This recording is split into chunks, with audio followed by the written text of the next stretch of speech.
Well, hello, good evening, my friends.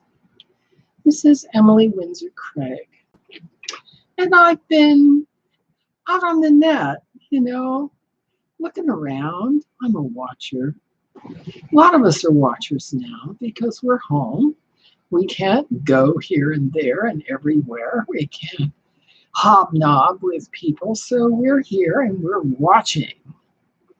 And we're thinking about what we're seeing. How about that? And you know me, I'm really into the integration of ideology and religion. And I notice, that the secular materialists embrace things, the things that represent power, the things that represent success. But there are other discriminations that occur. In my early life as in the family of Ukrainian Jew, there was a discrimination between us and the goyim, between us who are chosen and those out there. And I'm just going to make a note that discrimination is how people organize themselves to interact in the world. You were either interacting on the personal level with somebody who was like you, or you were interacting on the impersonal level with someone who was other. This is important. And as one of Jehovah's Witnesses, I was in because I accepted all of their teachings, and when I asked too many questions, I was disfellowshipped and I was out. Okay. And I'm watching videos now from sects that are very exclusive, inclusive, and exclusive. Mennonites, Quakers, and Amish. And if you accept all of the physical attributes of the way they deal in the world you're in, and if you make a few compromises, you're out.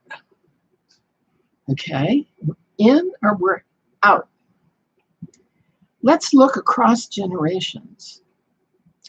The older generation is wedded to books and plays and theater and real life performances.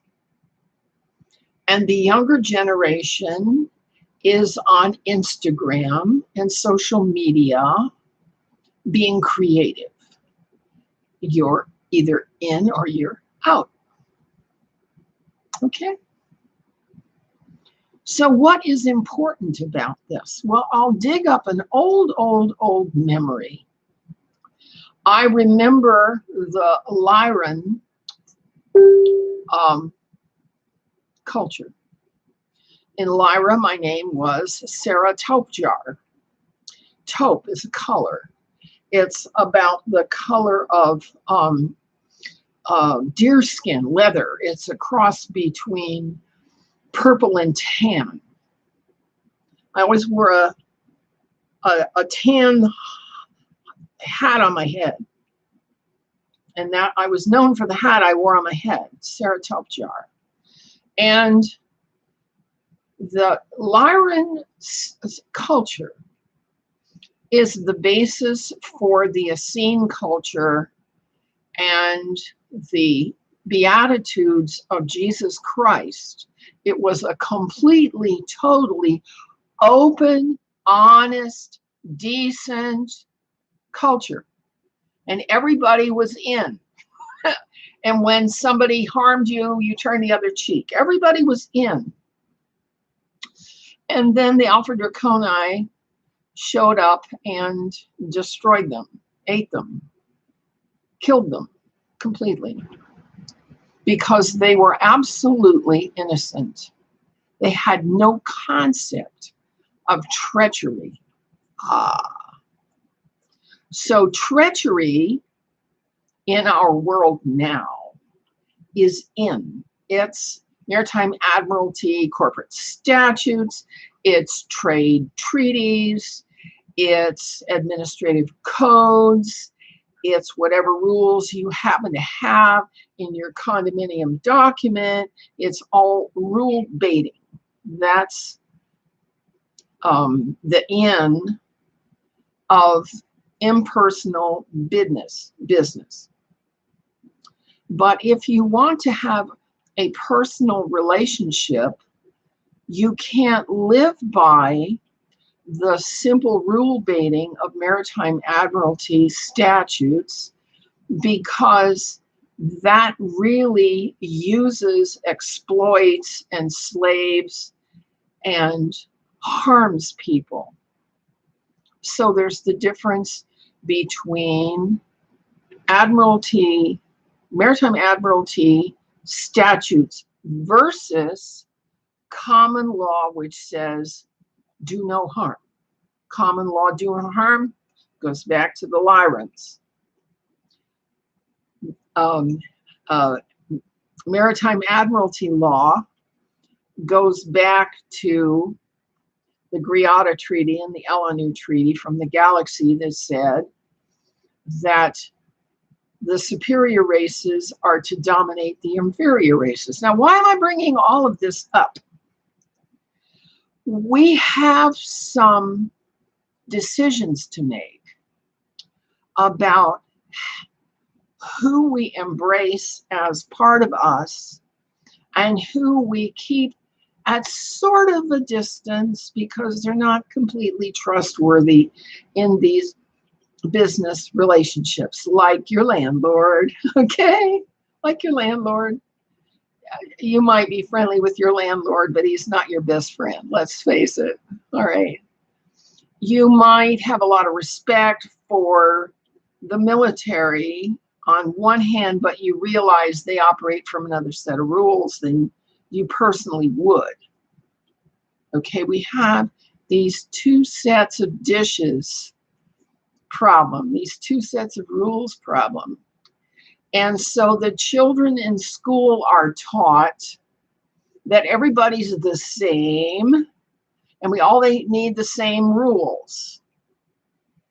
And that is where they are making an error, because the way we treat people we care about, the Beatitudes, the turn the other cheek, the let your no mean no, do unto others as you would have them do unto you, are among people in which trust exists. And the maritime admiralty laws that you discuss with your attorney and with your landlord and with your tax assessor, and upon which the election rests to elect legislators who will write laws in your name to benefit your status as a citizen. Okay, these are two sets, different sets of relationships. And unfortunately, our children are not being taught this, that there's the personal and there's the impersonal. And we have to get clear about this. There are the personal relationships in which trust is possible.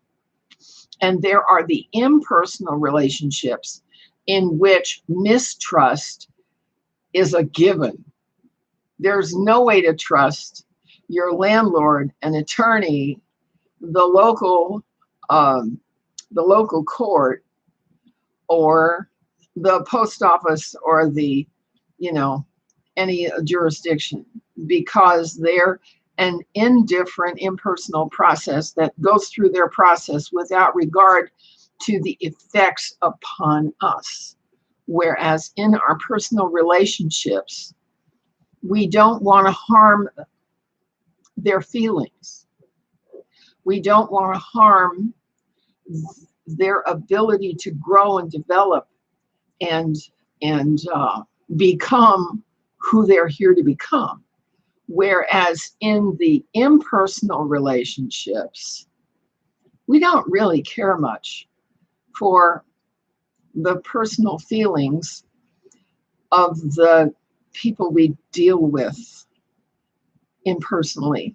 All right, either the tax assessor or the principal of the school, or the I dealt with a postmaster when I lived in a little town a couple of years ago, and he and I hit it off, and we had a wonderful trust relationship. He believed what I said, and he helped me out, and we were good buddy, but that's the only time I've ever had a relationship at the post office. Mostly the post office is impersonal. And I think we need to pay more attention to this, that our relationships are not all the same. And the expectation that people will behave in a certain way is not all the same. Human resource management does not treat us the way our family and friends do. We need to be able to make this simple change back and forth between the personal and the impersonal.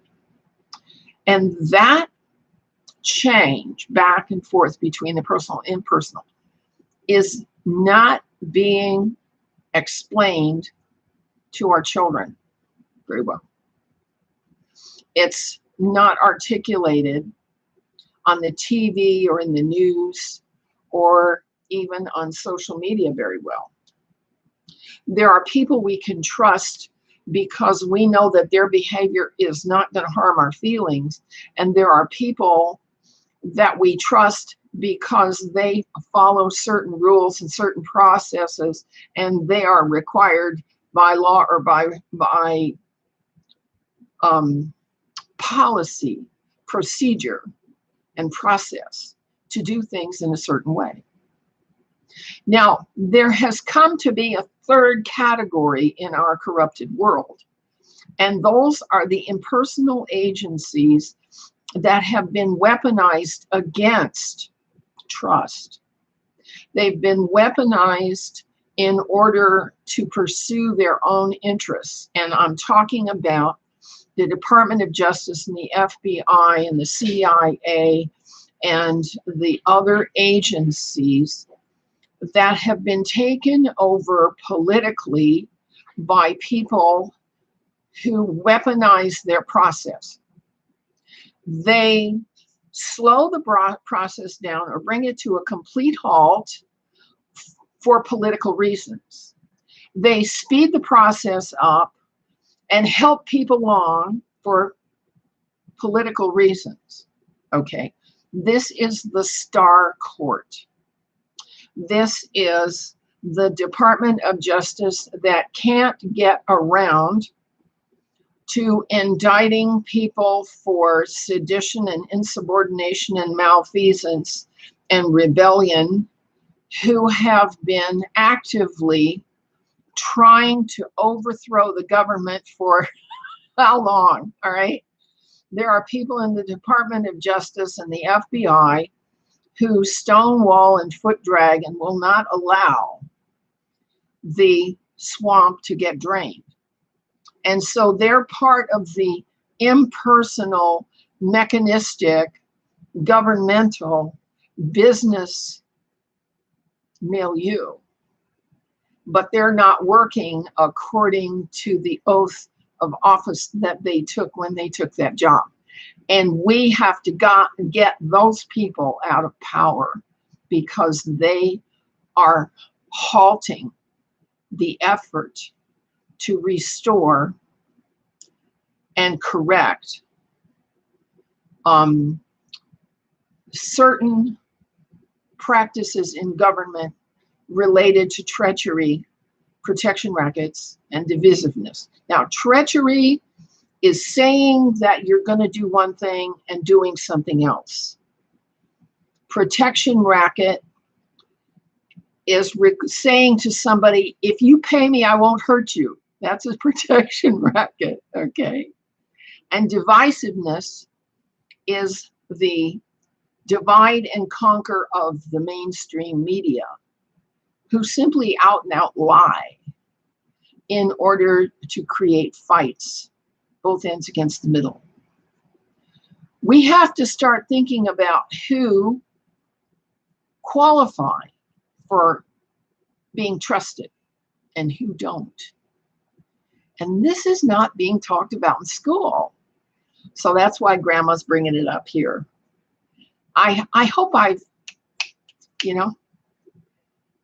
got you thinking a little bit. And that was the whole purpose of this, because we are facing blowback for centuries of foot dragging and stonewalling bureaucrats for treaties that victimize all the people to just make certain hoarding elites wealthy. And those of us who are honest enough to be trusted, and people know that what we mean what we say, and we say what we mean, and we do what we say, and we say what we do, and so on and so forth, we just get plowed under. So we need to give this some thought, and give thought to where are the communities where we can be secure and safe, because it's not out here in the technocratic marketplace that the media and the internet want to claim everybody needs to be able to interact in. All right. I have pretty good experience with purchasing my needs online through Instacart and Amazon and independent purveyors of goods, so that I don't have to go shopping anymore. And I understand that the idea of going shopping is almost obsolete. It's almost impossible under the present circumstances. So let's think about how we're doing what we're doing, so that we keep safe and we associate ourselves with people we can trust, and we point out the people we cannot trust, and we show them to law enforcement and say, this is a lie, and this was a lie, and this was a lie. What are we going to do about it? Because I'm just sick and tired of being lied to. How about you? I expect we all are. Okay. Let's see where this goes. Try it out. Bye-bye.